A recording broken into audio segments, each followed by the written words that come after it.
حمد و ثنا اللہ رب العالمین کے لیے لائق و زیبا ہے۔ وہ ایک ہے اور اس کا کوئی شریک نہیں، وہی معبود برحق ہے، اس کے سوا کوئی دوسرا عبادت کے لائق نہیں۔ اس کے اچھے اچھے نام اور بلند و بالا پیاری پیاری صفات ہیں، اور صلاۃ و سلام نازل ہو حضرت محمد مصطفیٰ احمد مصطفیٰ صلی اللہ علیہ وسلم پر۔ آپ رحمت للعالمین ہیں، سید المرسلین اور خاتم النبیین ہیں، اور رحمتیں اور برکتیں نازل ہوں آل اطہار اور صحابہ کرام رضی اللہ عنہم اجمعین پر۔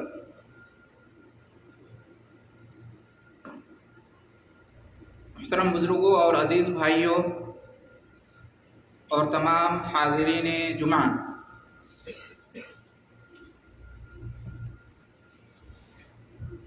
گزشتہ خطبہ سے پہلے والا جو خطبہ تھا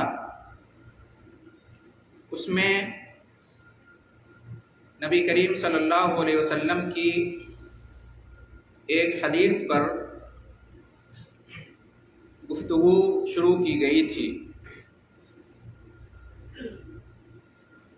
وہ حدیث جس میں نبی کریم صلی اللہ علیہ وسلم نے جہنم سے نجات اور جنت میں داخلے کے لیے 3 چیزوں کا بیان کیا ہے، جس میں سے پہلی چیز اللہ پر ایمان، اور اس خطبے میں اس پر گفتگو ہوئی تھی۔ دوسری چیز ہے آخرت پر ایمان۔ نبی کریم صلی اللہ علیہ وسلم نے ارشاد فرمایا، فَمَنْ أَحَبَّ مِنْكُمْ أَنْ يُزَحْزَحَ عَنِ النَّارِ وَيُدْخَلَ الْجَنَّةَ فَلْتَأْتِهِ مَنِيَّتُهُ وَهُوَ يُؤْمِنُ بِاللَّهِ وَالْيَوْمِ الْآخِرِ وَلْيَأْتِ إِلَى النَّاسِ الَّذِي يُحِبُّ أَنْ يُؤْتَى إِلَيْهِ، کہ تم میں سے جو یہ چاہتا ہے کہ جہنم سے اسے نجات مل جائے اور جنت میں اسے داخلہ مل جائے، تو اسے چاہیے کہ اس کی موت اس حالت میں واقع ہو کہ وہ ایمان رکھنے والا ہو اللہ پر اور آخرت پر، اور یہ کہ وہ لوگوں کے ساتھ ویسا ہی معاملہ رکھے جیسا وہ چاہتا ہے کہ لوگ اس کے ساتھ معاملہ رکھیں۔ تو یہ 3 چیزیں ہیں بقول رسالت مآب صلی اللہ علیہ وسلم کہ زندگی بھر اگر ان پر گامزن رہے تو آخرت کی کامیابی گارنٹیڈ ہے۔ ایک اللہ پر ایمان جس پر بات ہو چکی ہے، اور دوسرے آخرت پر ایمان جس پر آج بات ہوگی، اور تیسری بات انشاءاللہ آئندہ پیش کی جائے گی۔ تو آج کا موضوع ہے آخرت پر ایمان اور اس کے تقاضے۔ آخرت پر ایمان کیا ہے، اور اس ایمان کے ہماری زندگی پر، ہمارے معمولات پر، ہمارے روزمرہ پر کیا اثرات مرتب ہونے چاہیے۔ ہم سب جانتے ہیں کہ آخرت پر ایمان کا مطلب انسان کی موت کے بعد جو کچھ بھی رونما ہوتا ہے، درپیش ہوتا ہے،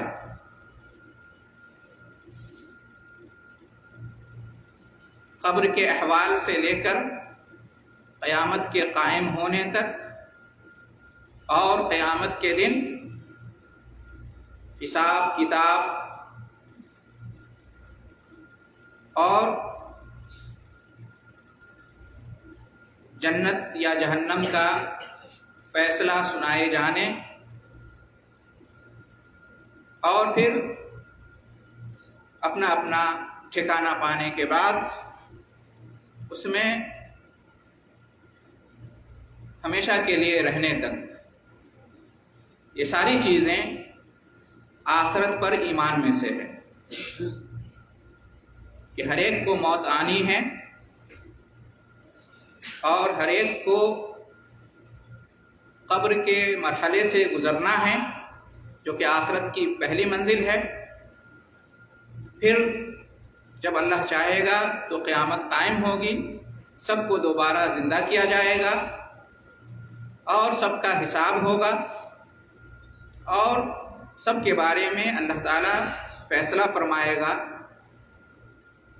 اس کے ایمان اور اس کے عمل کے مطابق، یا تو جنت کا یا جہنم کا، اور اس کے بعد ہر کوئی اپنے ٹھکانے کو ہمیشہ کے لیے پائے گا اور اس میں چلا جائے گا۔ یہ آخرت پر ایمان ہے، اور آخرت پر ایمان کے 6 ارکان میں سے ایک رکن ہے۔ ہم سب جانتے ہیں کہ ایمان کے 6 ارکان ہیں: اللہ پر ایمان، اس کے فرشتوں پر ایمان، اس کی کتابوں پر ایمان، اس کے رسولوں پر ایمان، اور 5واں رکن ہے آخرت کے دن پر ایمان، اور 6واں رکن ہے تقدیر اچھی یا بری، اس پر ایمان۔ تو آخرت پر ایمان یہ بھی ایمان کے ارکان میں سے ہے، عقیدہ کے ارکان میں سے ہے۔ اس کو مانے بغیر، اس پر ایمان لائے بغیر کوئی ایمان والا نہیں ہو سکتا اور آخرت میں نجات نہیں پا سکتا۔ ہم اسلام کے ماننے والے ہیں اور اپنے آپ کو ایمان والا کہتے ہیں، ایمان کا دعویٰ کرتے ہیں۔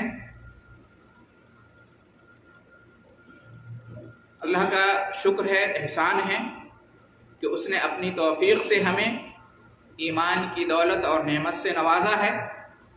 دعا ہے کہ اللہ تعالی ہمیں ایمان پر قائم رکھے، ایمان پر ہی ہمارا خاتمہ کرے، اور آخرت میں بھی اللہ تعالیٰ ایمان کی برکتوں سے نوازے۔ لیکن اس دنیا میں رہتے ہوئے، زندگی گزارتے ہوئے، اور روزمرہ کے جو ہمارے معمولات ہیں ان میں ہمیں یہ دیکھنا چاہیے کہ کیا ہم آخرت پر ایمان کے جو تقاضے ہیں انہیں پورا کر رہے ہیں؟ آخرت پر ایمان کے جو اثرات ہونے چاہیے ہماری زندگی پر، کیا وہ اثرات نمایاں ہیں، ظاہر ہیں؟ کہیں ایسا تو نہیں کہ آخرت پر ہمارا ایمان ہے یہ صرف دعویٰ ہے اور اس کا ثبوت ہمارے پاس کچھ بھی نہیں؟ ہمیشہ ہمیں اپنے ایمان کا جائزہ لینا چاہیے۔ اور ایمان کا ثبوت کیا ہے؟ ایمان کی دلیل کیا ہے؟ ایمان کی علامت کیا ہے؟ عمل۔ اگر عمل نہیں تو ایمان کا دعویٰ بیکار ہے۔ ایمان ہے تو اس کا ثبوت پیش کیجیے، ایمان ہے تو اس کی علامتوں کو اختیار کیجیے، ایمان ہے تو اس کی دلیل دیجیے۔ اور ایمان کا مطلب ہے اس کا اثر، ایمان کا مطلب ہے نیک عمل، ایمان کا مطلب ہے گناہوں سے اور برائیوں سے دوری اختیار کرنا۔ ایمان کا مطلب ہے اللہ اور اس کے رسول صلی اللہ علیہ وسلم کی فرما برداری اور اطاعت کرنا۔ ایمان کا مطلب ہے اللہ اور اس کے رسول صلی اللہ علیہ وسلم کی نافرمانی سے بچنا۔ تو ایمان کا یہ اثر ہماری زندگی میں ہے، ہمیں سوچنا چاہیے، ہمیں غور کرنا چاہیے، کیونکہ نجات بغیر ایمان کے ممکن نہیں، اور ایمان بغیر عمل کے جھوٹا ہے۔ سچا ایمان والا وہی ہے جس کے پاس عمل ہو، جس کے پاس ایمان کے آثار ہوں، جو ایمان کے مطابق زندگی گزارنے والا ہو، جس کا ایمان کے مطابق اخلاق ہو، جس کا ایمان کے مطابق روزانہ کا معمول ہو، جس کا ایمان کے مطابق دوسروں کے ساتھ سلوک اور برتاؤ ہو۔ یہ ایمان کا اثر ہے۔ ایمان ہے تو نماز کی پابندی بھی ہونی چاہیے، ایمان ہے تو زکوٰۃ ادا کرنا پابندی کے ساتھ یہ بھی ہونا چاہیے۔ ایمان ہے تو اللہ اور اس کے رسول کی بات ماننا چاہیے اور نافرمانی سے بچنا چاہیے۔ یہ سب ایمان کی علامتیں ہیں، ایمان کے آثار ہیں۔ چنانچہ اس بارے میں قرآن کی آیتیں موجود ہیں، نبی کریم صلی اللہ علیہ وسلم کی حدیثیں موجود ہیں، جن سے ہمیں معلوم ہوتا ہے کہ ایمان کا تقاضا کیا ہے، ایمان کا فائدہ کب ہوگا۔ قرآن مجید میں اللہ رب العالمین نے ارشاد فرمایا، فَمَنْ كَانَ يَرْجُو لِقَاءَ رَبِّهِ فَلْيَعْمَلْ عَمَلًا صَالِحًا۔ جو یہ ایمان رکھتا ہے، جو یہ امید رکھتا ہے، جو یہ خواہش رکھتا ہے، آرزو اور تمنا رکھتا ہے کہ وہ اپنے رب سے ملاقات کرے، جو یہ چاہتا ہے کہ قیامت کے دن اپنے رب کا دیدار کرے، اپنے رب سے ملاقات کرے، اور یہ سب سے عظیم نعمت ہے، رب سے ملاقات اور رب کا دیدار، یہ ایمان والوں ہی کو نصیب ہوگا قیامت کے دن، اور یہ جنت کی سب سے عظیم نعمت ہے کہ جنتیوں کو اللہ تعالیٰ اپنا دیدار کرائے گا۔ تو اللہ تعالیٰ نے کیا فرمایا؟ جو یہ چاہتا ہے اسے یہ خوش نصیبی، یہ سعادت حاصل ہو کہ اللہ سے اس کی ملاقات ہو، اللہ کا وہ دیدار کرے، تو اس کے لیے اسے کیا کرنا ہے؟ کیا کرنا چاہیے اس کو؟ کون سا طریقہ اور راستہ اپنانا چاہیے؟ کیا شرط ہے اس کے لیے؟ فَلْيَعْمَلْ عَمَلًا صَالِحًا، وہ نیک عمل کرے۔ فَلْيَعْمَلْ عَمَلًا صَالِحًا، وہ عمل کرے، کیسا عمل؟ نیک عمل کرے۔ معلوم یہ ہوا کہ جب تک ہم نیک اعمال کی پابندی نہیں کریں گے، ہمارا یہ خواب شرمندہ تعبیر نہیں ہوگا کہ ہم رب کا دیدار کریں اور رب سے ملاقات کریں۔ جس طرح سے دنیا میں ہم رب کے دیدار سے، رب کی ملاقات سے محروم ہیں، آخرت میں بھی محروم رہیں گے، جو کہ آخرت کی سب سے بڑی نعمت ہے۔ اگر ہم چاہتے ہیں کہ اس محرومی کا شکار نہ ہو تو اس کے لیے ضروری ہے کہ ہم نیک عمل کریں۔ فَلْيَعْمَلْ عَمَلًا صَالِحًا، نیک عمل کیا ہے؟ نماز کی پابندی، زکوٰۃ دینا، ہر معاملے میں، ہر مسئلے میں، دنیا کی بات ہو، دین کی بات ہو، اپنی بات ہو، دوسروں کی بات ہو، ہر معاملے میں اللہ تعالیٰ کا تقوی اختیار کرنا، اللہ اس کے رسول کے حکموں پر چلنا، اللہ اس کے رسول کی نافرمانی سے بچنا۔ قرآن میں اللہ رب العالمین ارشاد فرماتا ہے، انما یعمر مساجد اللہ من آمن باللہ والیوم الآخر، کہ اللہ کی مسجدوں کو وہ لوگ آباد کرتے ہیں جو اللہ پر اور آخرت پر ایمان رکھتے ہیں۔